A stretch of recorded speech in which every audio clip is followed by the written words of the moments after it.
والصلاة والسلام على سيد المرسلين اما بعد فاعوذ باللہ من الشیطان الرجیم بسم اللہ الرحمن الرحیم ربی اشرح لی صدری ویسر لی امری واحلل عقدۃ من لسانی یفقہوا قولی۔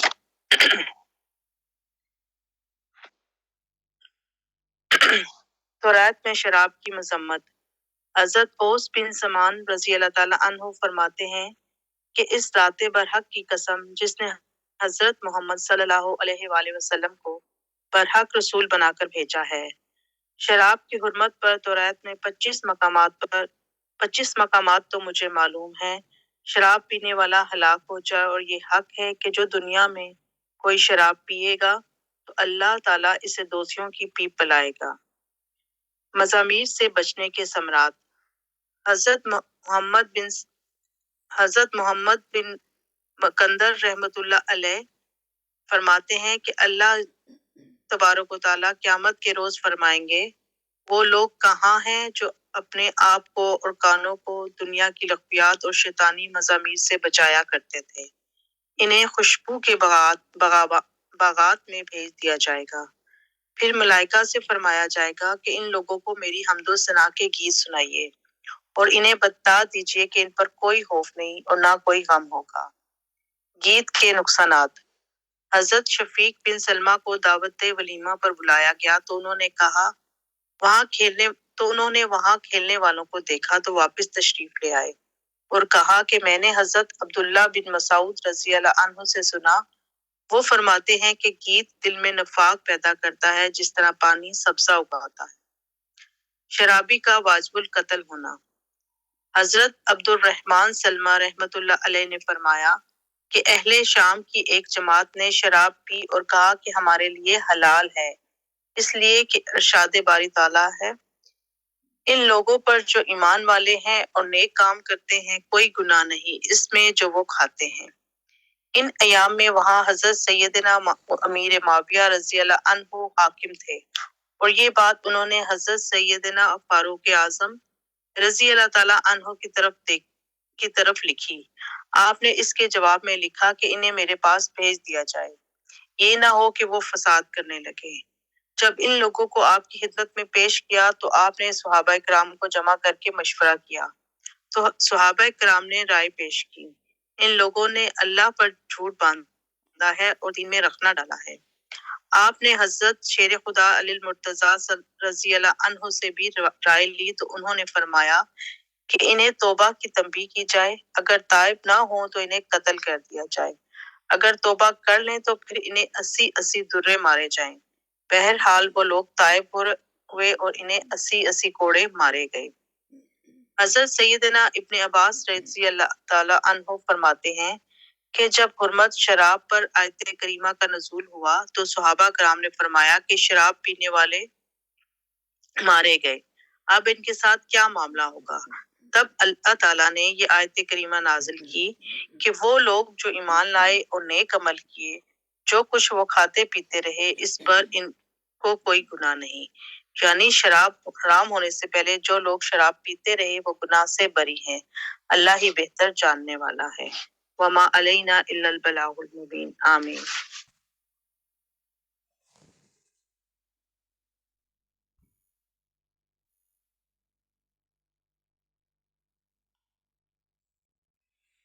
آمین بجاہ نبی الامین صلی اللہ تعالیٰ علیہ وآلہ وسلم۔ اللہ تبارک و تعالیٰ ہمیں ہر چھوٹے اور بڑے گناہ سے محفوظ فرمائے، ہمیں وہ جنت کی وہ شراب عطا فرمائے جو اس نے اپنے نیکوکار بندوں کے لیے تیار کی ہے۔ آئیے تفسیر کی طرف چلتے ہیں۔ بتانا شروع کریں کہ کل ہم نے تفسیر میں کیا کیا ہم نے امپورٹنٹ باتیں پڑھی تھیں۔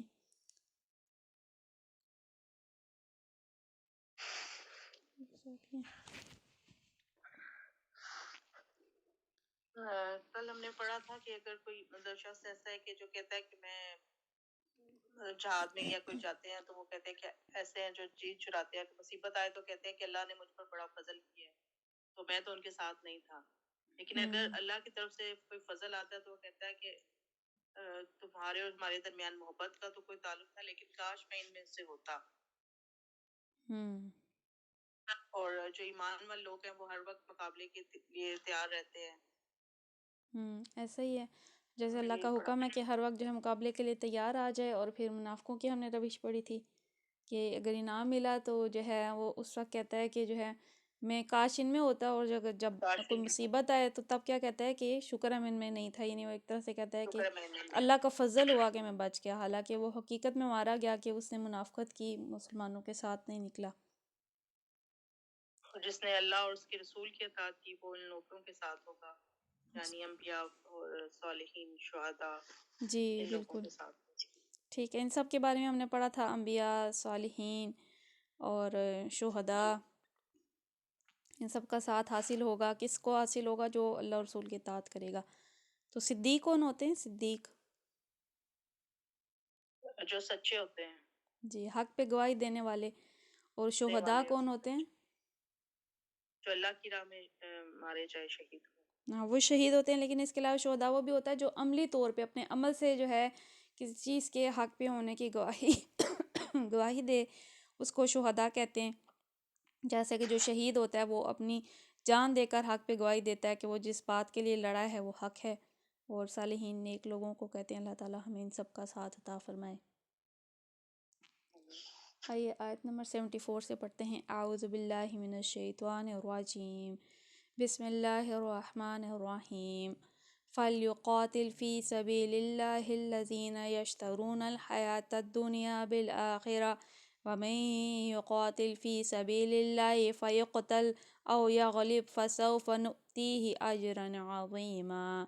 فَلْيُقَاتِلْ فِي سَبِيلِ اللَّهِ، سو چاہیے کہ لڑیں اللہ کے راستے میں، الذین یشرون الحیات الدنیا، وہ کہ جو بیچتے ہیں دنیا کی زندگی، بالآخرہ، آخرت کے بدلے میں، ومن یقاتل فی سبیل اللہ، اور جو کوئی لڑے اللہ کے راستے میں، فیقتل، پھر مارا جائے، او یغلب، یا غالب آئے، فسوف نؤتیہ اجرا عظیما، سو ان قریب ہم اسے دیں گے بڑا اجر۔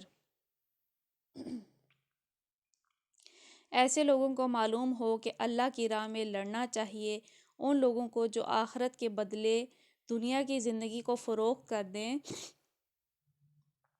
پھر جو اللہ کی راہ میں لڑے گا اور مارا جائے گا یا غالب رہے گا تو ضرور اسے اجر عظیم عطا کریں گے۔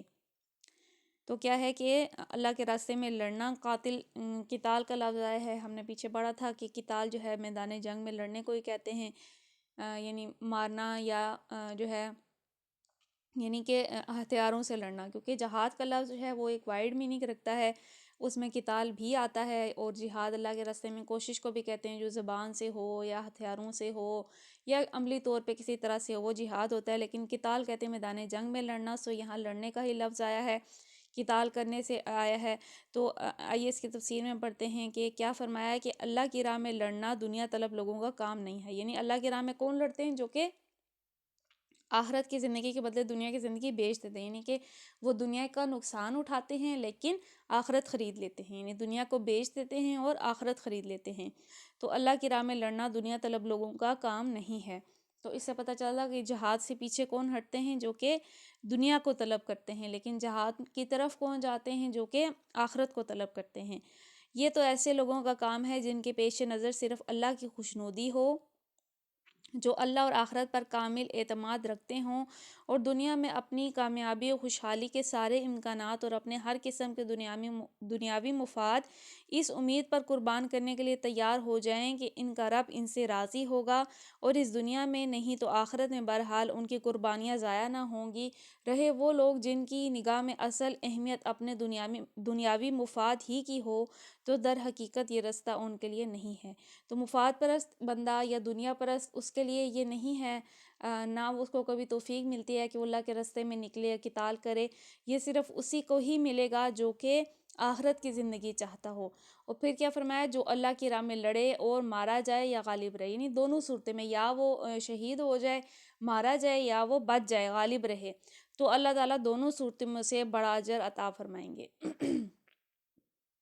تو اس سے ہمیں کیا امپورٹنٹ بات پتہ چلے کہ اللہ کے راستے میں کون لڑتے ہیں؟ جو کہ دنیا کے بدلے میں آخرت خرید لیتے ہیں، یعنی دنیا وہ اپنی قربان کر دیتے ہیں، دنیا کی زندگی، اپنی جان مال، ہر چیز وہ پیش کر کے اللہ تعالیٰ کی راہ میں لڑتے ہیں، اور پھر اللہ تعالیٰ ان کو بڑا اجر عطا فرماتا ہے۔ آیت نمبر 75۔ وما لكم لا تقاتلون في سبيل الله والمستضعفين من الرجال والنساء والولدان الذين يقولون ربنا أخرجنا من هذه القرية الظالم أهلها واجعل لنا من لدنك وليا واجعل لنا من لدنك نصيرا۔ وما لکم لا تقاتلون فی سبیل اللہ، اور تمہیں کیا ہو گیا ہے کہ تم نہیں لڑتے اللہ کے راستے میں، والمستضعفین کمزور بے بس، من الرجال مردوں میں سے، والنساء اور عورتوں میں سے، والولدان اور بچے، الذین یقولون وہ جو کہ دعا کر رہے ہیں، ربنا اخرجنا اے ہمارے رب ہمیں نکال، من ہذہ القریہ اس بستی سے، الظالم اہلھا ظالم ہیں اس کے رہنے والے، واجعل لنا من لدنک ولیا اور بنا دے ہمارے لیے اپنے پاس سے دوست حمایتی، واجعل لنا من لدنک نصیرا اور بنا دے ہمارے لیے اپنے پاس سے مددگار۔ آخر کیا وجہ ہے کہ تم اللہ کی راہ میں ان بے بس مردوں، عورتوں، بچوں کی خاطر نہ لڑو جو کمزور پا کر دبا لیے گئے ہیں اور فریاد کر رہے ہیں کہ خدایا ہم کو اس بستی سے نکال جس کے باشندے ظالم ہیں، اور اپنی طرف سے ہمارا کوئی حامی و مددگار پیدا کر دے۔ تو یہ دیکھیے کہ یہ پکار ہمیشہ کی ہے ان لوگوں کی جو کہ کسی ایسی بستی میں ہیں جہاں پہ ان پہ ظلم ہو رہا ہے، اور جو ہے اس میں کمزور مرد ہیں جو کوئی زیادہ طاقت نہیں رکھتے، عورتیں ہیں، بچے ہیں، ان کو کمزور پا کر ان پہ ہر طرح کا ظلم و ستم کیا جا رہا ہے۔ اب ہماری مرضی ہے، ہم آج کے دور میں بھلے یہاں کشمیر کو رکھیں یا فلسطین کو رکھ لیں، یا ہم بھلے شام کے مسلمانوں کو رکھ لیں، یا بھلے ہم کہیں کے بھی مسلمان جن پہ ظلم و ستم ہو رہا ہے، جو کہ کمزور تھے اس وجہ سے دبا لیے گئے، جو کہ کمزور تھے اس وجہ سے ان پہ ظلم و ستم کیے گئے، تو اللہ تعالیٰ یہاں سے سوال کر رہا ہے کہ تمہیں کیا ہو گیا کہ تم ان بے بس مردوں عورتوں کی خاطر نہیں لڑتے جو کہ فریاد کر رہے ہیں۔ کس سے فریاد کر رہے ہیں؟ اللہ سے فریاد کر رہے ہیں، اللہ کے حضور وہ اپنی عرضی پیش کرتے ہیں کس طرح سے کہ اللہ ہمیں اس بستی سے نکال جس کے رہنے والے ظالم ہیں، اور ہمارے لیے کوئی حمایتی و مددگار پیدا کر دے۔ اشارہ ہے کہ ان مظلوم عورتوں، بچوں اور مردوں کی طرف جو مکے میں اور عرب کے دوسرے قبائل میں اسلام قبول کر چکے تھے مگر نہ ہجرت پر قادر تھے، نہ اپنے آپ کو ظلم سے بچا سکتے تھے۔ یہ غریب طرح طرح سے تختہ مشق ستم بنائے جا رہے تھے اور دعائیں مانگتے تھے کہ انہیں کوئی ظلم سے بچائے۔ تو اب دیکھیے کہ یہ نازل کس موقع پر ہوئی کہ جب مسلمان ہجرت کر گئے اور مدینہ کی طرف آ گئے، ایک ان کو سیف ان کو بستی مل گئی اپنی، اللہ تعالیٰ نے ان کو عطا کر دی، لیکن وہ لوگ جو کہ ابھی بھی مکے میں ہیں یا ارد گرد کے قبائل میں ہیں جنہوں نے اسلام تو قبول کیا لیکن اس کے بعد ان کے مسلمان ہونے کی وجہ سے ان پر طرح طرح سے سختیاں کی جا رہی تھیں، تو ان کی دعا یہاں بتائی جا رہی ہے، اور یہ ہمیشہ کے لیے ہے۔ دیکھیے کہ ہم نے تو وطن حاصل کر لیا، اللہ سے مانگ کے لے لیا کہ ہم جو اسلام کو، تیرے دین کو غالب کریں گے، ہم تو بچ کے آ گئے، ہم تو یہاں محفوظ ہیں اپنے وطن میں، ہم چلتے پھرتے ہیں، نماز پڑھتے ہیں، اپنی جو ہے دینی رسومات کرتے ہیں، ہم پہ کوئی پابندی نہیں۔ لیکن اس عہد میں اللہ تعالیٰ ان کی عرضیں ہمیں بتا رہا ہے جو کہ ایسی بستیوں میں ہیں جہاں پر جن پر ظلم ہو رہا ہے۔ تو دیکھیے کہ قرآن چونکہ ٹائم لیس کتاب ہے، ہمیشہ کے لیے ہے، پاسٹ کی ہے، پریزنٹ کی ہے، فیوچر کی ہے، اس میں ہر چیز کی جو ہے خبر ہے، تو اس میں اللہ تعالیٰ سوال کر رہا ہے کہ آخر کیا وجہ ہے کہ تم ان کے لیے نہیں نکلتے۔ آیت نمبر 76۔